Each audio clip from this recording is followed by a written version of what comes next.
जय श्री कृष्ण दोस्तों इस वीडियो को देखने के बाद अगर आप इन चीजों को अपने जीवन में उतारते हैं तो आपका सम्मान, आपका आदर समाज में जरूर बढ़ेगा। इस वीडियो से आप 4 चीजें जानोगे। पहला, सच्ची इज्जत का अर्थ क्या है। दूसरा, कुछ लोगों की समाज में इतनी इज्जत क्यों होती है। तीसरा, कुछ लोग इज्जत क्यों नहीं पाते। चौथा, कोई इज्जत ना करे तो क्या करें। तो अगर आप इसको जानना चाहते हो और आप ऐसी और भी वीडियोस आने वाले समय में चाहते हो तो इस वीडियो को लाइक करके मुझे बताइए ताकि मैं और भी ऐसी वीडियोस आपके लिए लाता रहूं। दोस्तों, मैंने कहीं पढ़ा था सबसे बड़ा रोग क्या कहेंगे लोग। तो पहले तो ये बता दूं, ये बात पूरी तरह से श्रीमद् भगवत गीता के विरुद्ध है। श्रीमद् भगवत गीता के दूसरे अध्याय के 34वें श्लोक में श्री कृष्ण बताते हैं, अर्जुन, अगर तुम युद्ध नहीं करोगे तो सब लोग लंबे समय तक तुम्हारी निंदा करेंगे। एक सम्मानित व्यक्ति के लिए निंदा मृत्यु से भी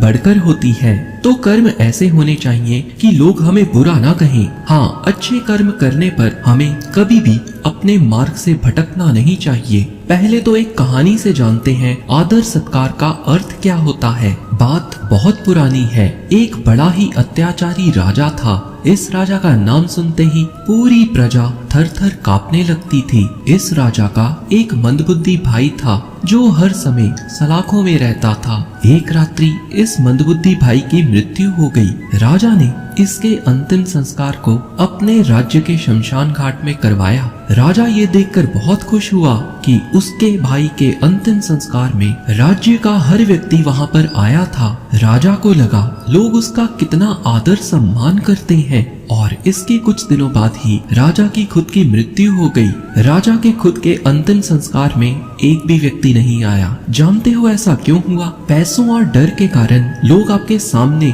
ऊपर से तो आपका आदर कर सकते हैं परंतु आपकी पीठ पीछे नहीं, क्योंकि आदर सम्मान कमाना पड़ता है। अत्याचारी राजा से लोग डरते थे जिस कारण उसके भाई की मृत्यु पर तो लोग आ गए, उसकी खुद की मृत्यु के समय कोई भी नहीं आया। यही अंतर है किसी का सम्मान करने में और किसी से डरने में। तो अब आते हैं पहली सीख, जिसको एक कहानी से समझते हैं। एक बार एक दंपत्ति था। उनकी शादी को 18 वर्ष बीत गए। उनके घर कोई भी संतान नहीं हुई। इसके बाद कई मंदिरों में भी ये दोनों घूमते रहे। फिर काफी खर्च करके डॉक्टर ने इनका इलाज करा और शादी के 18 साल बाद इनके घर ये खुशखबरी आई कि इनके घर एक औलाद आने वाली है। मानो इनकी खुशी का ठिकाना ही न रहा। परंतु जब इस बच्चे का जन्म हुआ तो पता लगा इस बच्चे की एक टांग नहीं है। ये खबर सुनकर दोनों के चेहरे पर अजीब सी उदासी छा गई। पिता ने कोसते हुए कहा, ना जाने किन कर्मों का फल उनको भगवान ने दिया है। और पिता ने फैसला लिया वो कल सुबह ही इस बच्चे को किसी और के पास परवरिश को दे देंगे। माँ का दिल अंदर से तो नहीं माना परंतु वो पति के आगे कुछ कह नहीं पाई। बच्चे का पिता अपने पास के कमरे में गया और पहले तो बहुत दुखी हुआ। फिर इस पिता के हाथ एक किताब आई, श्रीमद् भगवत गीता। इन्होंने सुना था कई बार श्रीमद् भगवत गीता के पृष्ठ पलटते पलटते ही जीवन की समस्याओं का समाधान मिल जाता है। और ऐसे ही पृष्ठ पलटते पलटते पिता ने श्रीमद् भगवत गीता के 4थे अध्याय के 30वें श्लोक को पढ़ा, जिसमें श्री कृष्ण कहते हैं, जो हर किसी में मुझे देखता है और मुझ में हर किसी को देखता है, मैं उससे कभी नहीं बिछड़ता।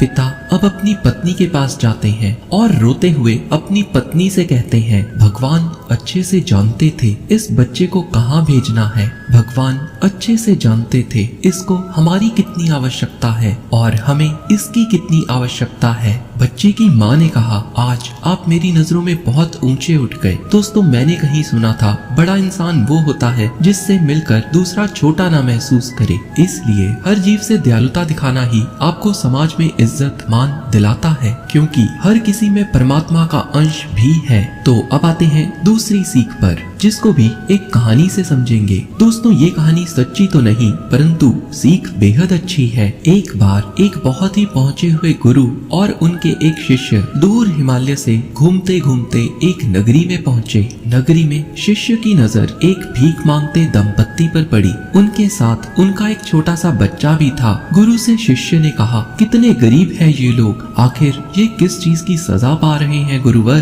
तो गुरु ने कहा, ये लोग अपने ही मन के कारण गरीब हो गए हैं। शिष्य को इन पर बेहद दया आई। शिष्य ने गुरु से कहा, इनके छोटे बच्चे को देखिए गुरुवर, इनके लिए कुछ कीजिए। इनका समाज में कोई भी आदर सम्मान नहीं करता है। क्या आप इनका सम्मान इनको वापस नहीं लौटाना चाहते? गुरु बोले, कोई फायदा ना होगा, ये अपने ही मन के कारण गरीब और दुखी हैं। शिष्य ने कहा, प्रभु आपके लिए क्या संभव नहीं है? तो गुरु अपने शिष्य की बात टाल ना सके। गुरु ने कहा, ठीक है, मैं कुछ करता हूँ। गुरु इनसे मिलने पहुँच गए। तीनों ने पहले तो गुरु को प्रणाम किया और लगे भीख मांगने। शिष्य ने कहा, देखो ये महात्मा बड़े ही पहुँचे हुए हैं, इनके पास अनेकों सिद्धियां हैं, ये कुछ भी कर सकते हैं। और कुछ भी का अर्थ है कुछ भी। गुरु ने कहा, तुम तीनों मुझसे एक चीज मांग सकते हो, मैं तुम तीनों की एक एक इच्छा पूरी करूंगा। मांगो, क्या मांगते हो? पहले औरत ने कहा, आप मेरी उम्र 50 साल कम कर दो, मुझे 21 साल का कर दो। गुरु ने ऐसा ही किया।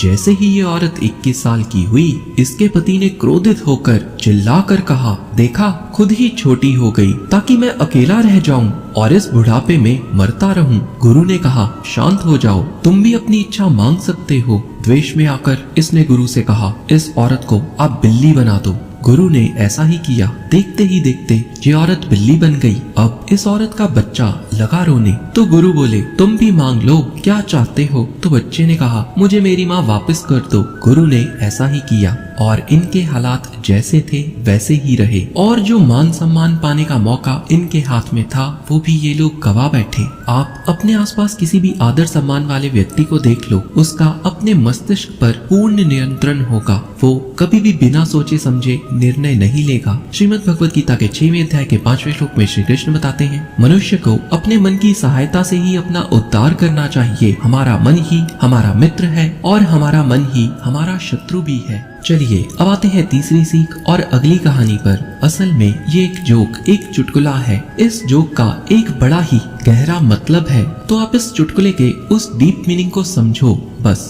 एक बार एक बहुत ही निकम्मा व्यक्ति था, सारा दिन कुछ भी नहीं करता था। उससे उसके घर वाले तो परेशान थे ही, उसके पड़ोसी भी बेहद परेशान थे। इस निकम्मे व्यक्ति ने ना तो कभी अपने बच्चों को पढ़ाया लिखाया और ना ही परिवार या समाज के प्रति अपने किसी कर्तव्य को निभाया। इसकी पत्नी ने एक शाम को इसको एक संत जी से मिलवाया। संत ने बहुत समझाया, तुम अपने कर्तव्यों से भाग रहे हो। इसने कहा, भाग और मैं? मुझे सब निकम्मा ऐसे ही नहीं कहते और मैं भागने की तो सपने में भी नहीं सोच सकता। मैं तो हफ्ते में एक बार इसलिए हिल लेता हूँ ताकि लोग ये ना समझें कि नर्क सिद्धार गया है। संत जी ने कहा, प्रभु अपने हर भक्त की इच्छा पूरी करते हैं, तुम्हारी कौन सी लॉटरी निकल गई है? परिवार की जिम्मेवारियां उठाओ बस। अब इसने गुरु जी की बात से 2 शब्द चुने, प्रभु इच्छा पूरी करते हैं और लॉटरी। निकम्मे के निकम्मे दिमाग ने सोचा, इससे अच्छा क्या हो सकता है? प्रभु से मांगता हूँ कि मेरी लॉटरी लग जाए, वैसे भी करना वरना तो कुछ मेरे बस का है नहीं। निकम्मा लगा हर रोज भगवान के आगे अपनी बेसुरीली आवाज में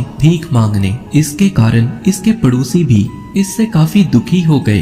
अब तो पड़ोसियों ने भी भगवान से प्रार्थना करनी शुरू कर दी कि निकम्मे को इस दुनिया से ही उठा लो। 2 साल तक निकम्मा लॉटरी लगने की प्रार्थना करता रहा और पड़ोसी इसके मरने की, और ठीक 2 साल बाद निकम्मा मर गया। पड़ोसियों को लगा शायद भगवान ने उनकी सुन ली। निकम्मा जब भगवान के पास गया, निकम्मे ने भगवान से पूछा, भगवान मुझे पूर्ण विश्वास था तुम मेरी प्रार्थना सुनोगे, मेरी लॉटरी लगवा दोगे, मुझे भी समाज में सम्मान मिलेगा। भगवान बोले, तुम निकम्मे थे, मैं खुद चाहता था कम से कम तुम्हारे बच्चे तो भूखे ना मरे, इसलिए तुम्हारी लॉटरी लगने की प्रार्थना मैंने 2 साल पहले ही सुन ली थी, परंतु कम से कम लॉटरी खरीद तो लेते।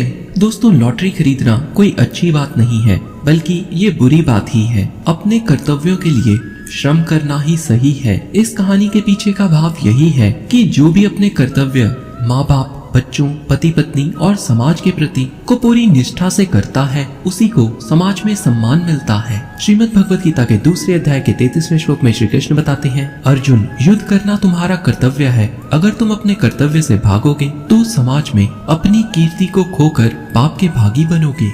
चलिए तो अब आते हैं 5वीं सीख और 5वीं कहानी पर। एक बार दो बड़े ही अच्छे मित्र थे। दोनों ने हमेशा एक दूसरे का साथ दिया, दुख में सुख में। गर्मी का दिन था। दोनों एक गांव से दूसरे गांव में जा रहे थे, वो भी साइकिल पर। बीच रास्ते में ही साइकिल खराब हो गई। पहले मित्र ने कहा, यार तेरी साइकिल खराब हो गई। दूसरा मित्र, जिसकी वो साइकिल थी, पहले ही गर्मी से परेशान था। उसने गुस्से में चिढ़कर पलटकर जवाब दिया, तो क्या हो गया? 2 साल पहले तेरी लड़की भी तो पड़ोस के गांव में एक लड़के के साथ भाग गई थी। दोस्तों देखा जाए तो पहली बात और दूसरी बात का आपस में दूर दूर तक कोई संबंध ही नहीं था। क्रोध में बोल दिया। बिना बात पर क्रोध करने वाला व्यक्ति अपना सम्मान खो देता है, भले ही वो दिल का कितना भी अच्छा क्यों ना हो। श्रीमद् भगवत गीता के 16वें अध्याय के 21वें श्लोक में श्री कृष्ण बताते हैं, क्रोध नरक का द्वार है। चलिए अब आते हैं अगली सीख और अगली कहानी पर। एक अस्पताल में एक बूढ़ा मरीज मरने वाला था। इस मरीज के 2 बेटे आपस में चर्चा कर रहे थे,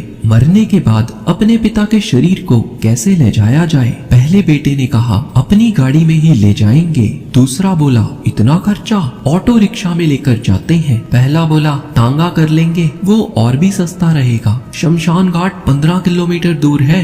अस्पताल के बिस्तर पर बैठे बूढ़े पिता बोले, मेरी छड़ी लाओ, मैं खुद ही चलकर शमशान घाट पहुंच जाता हूं। अब आप खुद ही सोचिए, आप इस समय यहाँ पर होते तो क्या ऐसे बच्चों की इज्जत करते? श्रीमद् भगवत गीता के 16वें अध्याय के 21वें श्लोक में श्री कृष्ण ने लालच को भी नरक का द्वार कहा है। और उस व्यक्ति की इज्जत नहीं होती जिसके दिमाग में पैसों के अलावा कुछ चलता ही ना हो। तो अब सबसे महत्वपूर्ण बात, अगर ये सब करने के बाद भी आपका कोई सम्मान ना करे तो क्या करना चाहिए? चलिए तो इस बात को भी एक कहानी से समझते हैं। एक बड़ा ही अच्छा राजा था। उसके राज्य में सभी लोग खुश थे। एक दिन राजा अपने एक सलाहकार के साथ सैर पर गया। इस सलाहकार की नजरों में राजा एक महान इंसान था। सैर पर जाते जाते राजा को एक पेड़ दिखाई दिया। इस पेड़ पर एक फल लगा था। पूरे पेड़ में एक ही फल। राजा ने सलाहकार से ये फल तोड़ने को कहा और जब सलाहकार फल तोड़कर ले आया तो राजा बोला, इसको चख कर तो बताओ,